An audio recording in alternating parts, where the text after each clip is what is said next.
Ditën e sotme betohet kreu I ri I prokurisë së posaçme, pra merr detyrën më saktë Lodian Braho, por kemi zhvillime edhe nga kampi I qeverisë dhe ai I Berishës, të cilin për avokatin ton Zaçe Islami, mikun e emisionit ton janë një, të cilin ne kemi të ftuar, do të flasim edhe për Shtetet e Bashkuara të Amerikës dhe zhvillimet prej andej që na prekin edhe ne. Avokat, përshëndetje dhe faleminderit. Përshëndetje, faleminderit për ftesën. Avokat, ju besoj keni lexuar lajmet ditë e fundit që në administratën Trump është marrë një vendim që do goditen nëpërmjet sanksioneve, vizave, pasurisë, liderë në Ballkanin Perëndimor, politikanë që rrezikojnë stabilitetin. Kush duhet të trembet më shumë këtë? Serbi, Kosovë, Shqipëri, Maqedoni, sepse edhe për Kurtin kishim deklarata që është bllokues. I pari që të cilit I ishte prishur gjumi I natës është Edi Rama. Sepse Edi Rama e di se që pret. Me shpalljen e organizatës Soros, organizatë terroriste, ka mbaruar gjithçka për këta sororistët e Shqipërisë. U shprishur gjumi të gjithëve. Mjafton që doli në media që një person, një lubi, një përbindës, një nuk di çfarë të thuash, e quajtur Belinda Balluku ka 300 apartamente, 300 shtëpi. Kjo është një grup. E thënë kështu nga Berisha, nuk është se u vërtetua me vendim gjykata që I takojnë kësaj, janë të kësaj, të formës prerë, më the tash. Dhe të dal ajo të hedh në gjyq Sali Berishën për shpifje, por që se nuk është e vërtetë ajo që thot Berisha. Jo, nuk është se po bëj avokatin e saj, por në këtë kohë rrëmujash dhe deklaratash, nëse do merret me çdo deklaratë që hidhet media, I bie që ketë shumë gjyqje dhe procese. Unë nuk e di si e konceptoni ju median, po unë kur vi tek ju në median tuaj dhe në çdo media që shkoj për ta saksuar, kanë fjalën te politika që hedh akuza pafund. Këtu e kanë fjalën. Pra të ndajmë politikën nga media. Unë kur vi tek ju nuk jam trim të them gjëra të paqëna, them vetëm gjëra të vërteta. Tani që ka thënë Berisha nuk e ka thënë kot. Ju e dini që unë me Berishën jam në kundërshtim të hapur, sepse Berisha morin qafë të djathtë shqiptare dhe e erdhi në pushtet, u fut në pushtet, e vendosën në pushtet për të shkatëruar të djathtën shqiptare. Dhe kjo vendosje erdhi nga Shtetet e Bashkuara të Amerikës. Ata e vunë në 92-shin, në 91-shin kur e vunë president. Ajo parti politike që në Amerikë që sot nuk është më në pushtet dhe ajo që I solli njerëzimit shumë prapësira, sidomos me deklarimin e gjinisë, me LGBTI e tjera.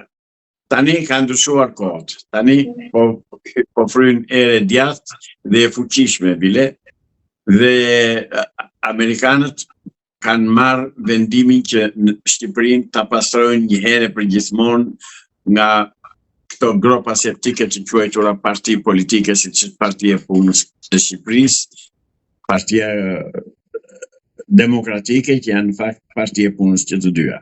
Si Partia Socialiste, e quajtur socialiste, dhe Partia Demokratike. Dhe të gjitha partiçkat e tjera s'janë gjë tjetër veçse një kancel me disa metastaza që quhet Partia e Punës së Shqipërisë. Pra, avokat, në këtë rast në Shqipëri kush duhet të trembet nga ndoshta emra konkret, individ? Komplet. Ja po ta them unë. Unë po a them dhe qiptarë do ta mbajnë mend këtë që them sot. Po do trembet dhe do lëkundet e tërë klasa politike shqiptare, e tërë, pa përjashtim. Establishmenti pra e ka punën keq. E ka jo keq, por e ka shumë keq. Edhe po më vërteton koha, lavdi Zotit e falderoj, që kam thënë, kjo klasë politike duhet të qërohet nga pushteti, dhe ajo po ndodh, ajo do ndodh. Thirrjet janë dëgjuar më tanë oqeanit. Patjetër, ja u kam thënë dhe juve. Mos mendoni ju kam thënë se nuk shkojnë në vesh të duhur këto që them unë. Dhe shqyqyr Zotit kanë shkuar. Dhe koha më vërtetoi. Dhe tani ne presim këto 90 ditë që vinë, që këta të zhduken, edhe fizikisht të zhduken nga Shqipëria. Të ikin, të marrin nga sytë këmbët. Pra, Sepse po shkatërrojnë një shtet të tërë, një popull të tërë. Dhe cilin popull shkatëruan? Popullin më të shkëlqyer, popullin më fisnik që është populli që ka krijuar Evropën. Do vi tek një faktor tjetër i medias. Ja asaj medje se nuk po e them atë llafin. Por do ta them, media shkërdhyer, më fal për shprehjen. Të më falin qytetarët shqiptarë, se deri sa nxjerrin i bëjnë gjithë atë reklam Big Bordelli që u hap dje. Çfarë është ajo? Çfarë është ajo? Ndoshta ajo reflekton tamam shoqërinë tonë, avokat. Sepse e njëjta gjë në Kosovë, e njëjta gjë në Shqipëri, pra mos është problemi i shoqërisë aty, avokat, se ndoshta shoqëria aty i gjen veten. Jo, nuk është problemi i shoqërisë. E keni gabim. Shoqërisë i jepet ajo çorba e prishur ta hajë nëpërmjet medias shqiptare. Alternativat që i jepen shoqërisë tani, nëse përpara ishte vetëm TVSH-ja, tani alternativat në media janë pafund, në rrjetet sociale, në gjitha. Pse shkon atje? Pra mos është faji i vetë shoqërisë. Atë nivel kërkon. Jo të gjithë shoqëria. Ka ka një pjesë.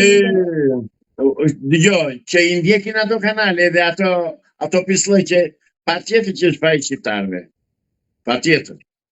Sepse secili kujton se nga që nuk ndodh në shtëpinë e tij, edhe nuk do t'i ndodh nesër. S'ka gjë se të komshiu, është vajzë e komshiut, është vajzë e bashkëtarrit, është vajzë e atij plagjes.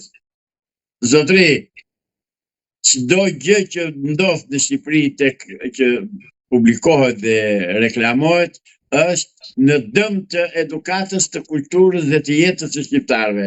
Shqiptarët tani kanë mbetur kokoshi një fel, kanë mbetur vetëm pleq këtu, s'ka më qytetar shqiptar. Avokat, po më duket se me këtë shoqëria është e kënaqur se harron hallet dhe problemet. Opozita u fut Big Brother, pra Mona komentuese, opinioniste, ai tjetri i Korçës, ai që bën me të vërtet opozit të vërtet, ndoshta, mendoj unë. Me gjithë shpirta ai u fut brenda atje, pra opozita brenda, populli i kënaqur duke parë spektakël. Duket mos është në skenar ky avokat, në skenar apo jo? Po, patjetër që skenari i establishmentit. As bëhet fjalë fare. Diskutohet. Këta kanë vendosur që shqiptarët t'i degradojnë, t'i degenerojnë, t'i çmoralizojnë, t'i bëjnë bagti.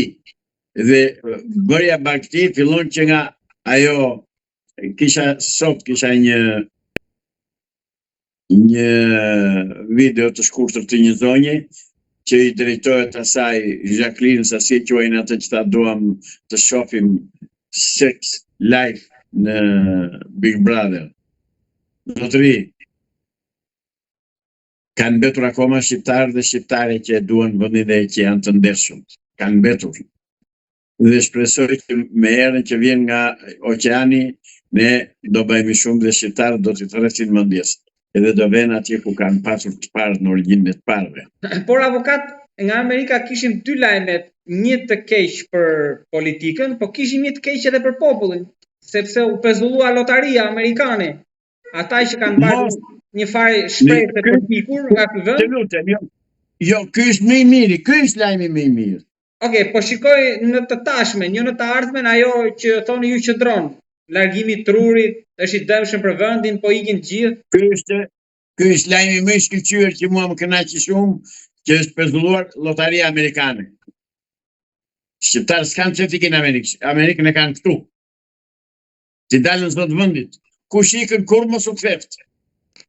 Po ua them. Po ata që ikin avokat e kanë një problem. Nuk meritokracia. Janë lepuj, nuk rrin këtu të luftojmë siç luftojmë unë e ti. Po ndoshta po një të ardhmë më të mirë avokat. E kanë provuar këtu, s'kanë gjë, kanë ikur. Cili nga ata që vajti jashtë ndërtoi të ardhmë më të mirë? Asnjë, merrni shikojni. Po ata që janë jashtë janë më të suksesshëm se këtu. Jo të suksesshëm nuk janë, po hanë një copë bukë më tepër. Dhe shikoni shqiptarët e Gjermanisë, ata që kanë vatur në Gjermani, se çeqin nxit e ullirit. Shikojni në Greqi, shikojni në Itali. Tani shqiptarët duhet ta kuptojnë që i huaj mbetet i huaj. duhet ta kuptojnë që i huaj të do thjesht si vegël pune, si instrument pune, nuk të do si njeri, si qytetar të jesh me cilësi dhe me karakteristikat e tua qytetare dhe kombëtare. Jo. Pra, shqyrë që pas kanë pezulluar lotarin Amerikanin, bëhet qefi shumë dhe e përshëndes të vendim të shtetit Amerikan të presidentit Trump. Avokat, për të rikthyer tek hallet dhe problemet tona këtu tani, Berisha thonte mendoni që do hyjë kryeministri, avokat, se është mprehur shumë. Berisha nuk do hyjë kurrë kryeministri. Ta harroj. Berisha po hyri do hyjë atje, te vendi. Se atje ka vendin. Mos kujtojnë Berisha se me që do bëjmë protest sot edhe se shfrytëzon urrëtitjen e qytetarëve shqiptar për të përfituar ai. Jo zotëri, jo. Jo, nuk do dalë Berisha më në krye të shtetit. Ka mbaruar ajo punë. Berisha do bëjnë burg. Amerikanët ja kanë dhënë atë që duhet t'i japin non gratën dhe nuk do marrë më pushtet Sali Berisha. Vetëm po që se do bëhem unë femër. Por avokat ai thotë që shiko, skandalet më dha sipas tij e kanë rrethuar qeverinë, një dje denonconte shishe me verë pafund, e tjera. Thotë ka ardhur radha jon, thotë. Mos ishin më të vogla skandalet e atij që pas ka ardhur radha e atij. Jo more, ulin çikundën thuaj atij uli. Se ai skandalit i ka bërë më të mëdha. Vrau 4 njerëz zotërin bulevard. Ai kriminal. Lesa ka vrarë të tjerë të pa deklaruar, të pa ndjekur nga drejtësia. S'ka vend ai aty. Ai dhe t'i bjertë në qesë tërë ditë, ai kërkon të shpëtoj fëmijët nga përgjegjësia ligjore. Nuk e di se sa do t'ja arri kësaj. S'kam gjë me fëmijët, se fëmijët janë produkt i pislloqeve të tija. Pra, sot nuk shikonin edhe te pjesëmarrja, prisni që t'imponohet me numra apo jo? Jo. Nuk do vjen shqiptarët. Po u do që Berisha nuk do vjen. Nuk do vjen. Edhe në vajqin do vjen ca patronazist të krahut të tjetër, spion të PD-s do të thënë, dhe asgjë më shumë. Nuk lëviz gjë në Shqipëri. Në Shqipëri do lëvizin vetëm kur të vendosë Amerika, kur të vijë në pushtet qeveria teknike, vetëm atëherë. Sipas nëse do ecim me skenarin që ju thatë pak më lart për 90 ditë pritën rezultatet e atij vendimi që është marrë në 6 dhjetor në Senat, në Kongres, i bie që pa po pastrua fusha, atëherë mund ndodh kjo që thoni ju, qeveria teknike. Patjetër. Dhe ai palloshi gjatë që ka paradiset për që ka humbur logjikën, ai do ja dorëheqë vet ai. Do ulin, do ta thresën atë kur kanë thirrur gjithmonë dhe do t'i thonë firmos tani dorëheqjen shpejt, urgjentisht. Dhe ashtu do bëhet. Ashtu thoni ju avokat, po ai edhe për Ballukun tha që shikon nuk do ta lëshojmë deri të paktën 22 janar. Jo më për vete. Po ai se ka lëshuar. Dhe praktikisht në Shqipëri po ndodh grushteti se janë dy institucione shtetërore që janë përballë njëri tjetrit zotëri. Ky është grushti i shtetit, nuk është me tanke me mitroloz. Avokat, po për ta sqaruar për publikun, çfarë lidhje ka vendimi kushtetueses me këtë rast të imunitetit? Si lidhen? Ky kryeministri është në luftë me drejtësi. Kjo është lufta civile. Ky është grushti i shtetit. Që kryeministri i vendit është kundër drejtësisë, të cilën e ka ngritur vetë, ka votuar vetë, votuan 140 deputet për këtë drejtësi. Tani vjen vërtet se u erdhi tek prapanica e tyre. Pse kështu është, domethënë këta kanë 2 masa e 2 qendrime. Kur është puna për të gjykuar këta, të vazhdojë të punojë për të gjykuar qytetarët e tjerë, po drejtësia është në rregull. Kur vete Spaku edhe BKH-ja në zyrë, atëherë thonë na erdhën me armë. Çan këta Karagjos kështu more. Çan këta Karagjos. Por mund ta kenë shkelur dhe këta të drejtësisë ndonjëherë se njerëz janë ata gabojnë avokatë. Mund me e kanë bërë jemi larg. Deri tani s'kan shkelur asnjë gjë, janë me brenda ligjit. Ai që ka shkelur është kryeministri. Zotëri, nga momenti që u akuzua zëvendësja e tij e parë për korrupsion dhe për hajdutlëk, duhet ta kishte shkarkuar të vendosë njëri tjetër. Po ai nuk e bën këtë sepse siç e kemi thënë mos e përsërisim, kanë ngrënë bashkë dhe ajo i di sekretja, prandaj nuk e shoh. Avokat, por fushën normalisht Edhe shqiptaria po ta pastroj, do ta pastroj nëpërmjet spakut. Sot me detyrë zyrtarisht kreu i ri Klodian Brau, për të cilin ju jeni skeptik. Por ndoshta nga skepticizmi mund dalë diçka pozitive.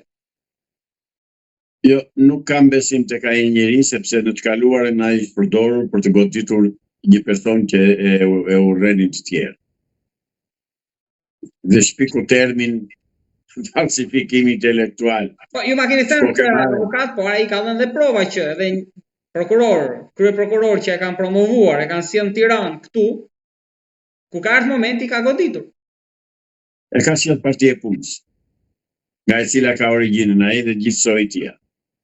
Pa mirë, diku do dalin gjithë avokatë, se para 90-s ata që kanë E ka sjellë Babataku. Babataku që vajti dhe grabiti arshivën e tatimeve. Dhe nuk u shpuas në një gjë. E dikush në Spartak Bravo apo jo? Ka vajtur natë dhe ka bushatisur. Ju nuk e dini, ka 10 vjet kjo punë. Jo, këto si di pa atë me çantën e zezë mbajmë që mbante një çantë zezë. Këtë e mbajmë, ja si di. Çantë e zezë është mbasi grabiti të dhënat e tatimeve. Komplet. Dhe fshin borxhet që kishin në tatime gjithë oligarkët komunistë të Shqipërisë. Por janë band mafioze këta. Asnjëri nga këta s'është burr i mirë. Të tjerë janë një lloj. Avokat, por këtë vit ndoshta mas goditjes së pushtetit ekzekutiv, legjislativ, gjyqësor që ka pas raste, ndoshta mund të vinë rradha dhe medias. Media është e para që do të hajë atë që duhet hajë. Është e para se media e bën gjitha poshtë. Pa media këta s'bëjnë dot asnjë gjë. Pra Braho mendoni që do fokusohet këtu më shumë prapë, tek media dhe tek tek kartele që thotë Amerika. Jo, nuk mendoj atë, mendoj që Brava po të jetë i mençur dhe po ta shikoj rrezikun, duhet i braktisë këta që e kanë mbështetur deri tani dhe të bëj drejtësi. Po ku do shkojnë pas 3 vitesh ai? Po do qërojnë këta s'do rrinë këta këtu, s'do t'i bëjnë më të keqen. Pra ju thoni o ti qëroj këto 3 vite ose më pas ata ta qërojnë pas 3 vitesh? S'bëhet fjalë fare, se lën ata të vejë 3 vjet, jo. Por që këto në 10 ditë që vijnë do vendosin shumë gjëra në vijë. Dhe Brava duhet të thresë mendjes. Duhet të thresë mendjes. Të zbatoj ligjin, mos pyesi Babatakun me çantë të thellë, se ata janë krerët e mafjes në Shqipëri. Babataku, Edi Rama, edhe Kallon Kusurët. Avokat, më jepni një koment fundit, ju i ndiqni zhvillimet, i përcjellni edhe në trevat tona. Po mendoni që do kemi një qeveri javës tjetër të hënën, pra një ditë pas përfundimit të zgjedhjeve, apo do vazhdoj kriza? Nuk e di si marrëveshje kanë bërë dhe çfarë aleanca kanë lidhur, sepse unë jam atje. Nuk e ndjek shtëpinë e tyre, as medien e tyre. S'kam informacion për këtë më i keq, por nuk të jap dot mendim. Avokat, të falenderoj shumë për bisedën, edhe në emër të publikut, si gjithmonë, që me mesazhet e tyre, komentet, like-et, asnjëherë nuk ka munguar mbështetja për ju dhe sidomos në muajt e fundit kauzën e familjes, në mbështetje të saj e keni fituar. Sa e shikoj në rrjetet që keni folur avokat në gjitha intervistat, mbështetja ka qenë maksimale. I falenderoj dhe ju jam mirënjohës dhe ju përulem qytetarëve shqiptarë që janë atletarë, që janë për familjen, që janë për atë dheun, që janë për prosperitetin e Shqipërisë. Të tërë atyre ju falem dhe ju bjeni gjunjë. Dhe respekt maksimal për ta, për arsye sepse mbështetja atyre na jep të kuptojmë që ne jemi në rrugë të drejtë. Dhe kjo ka shumë rëndësi. Prandaj ftoj gjithë qytetarët shqiptarë të ndjekin intervistat tona dhe të bëjnë vërejtje dhe të kritikojnë, ashtu bile më shumë më duhen ata që më kritikojnë se ata që më vlerësojnë, sepse ai që të kritikon të thotë të heq veshin dhe thotë ai tiri mendes se si e mirë. Pra edhe një herë një falënderim të jashtëzakonshëm dhe një mirënjohje të thellë për të gjithë teleshikuesit tuaj. Faleminderit shumë avokat.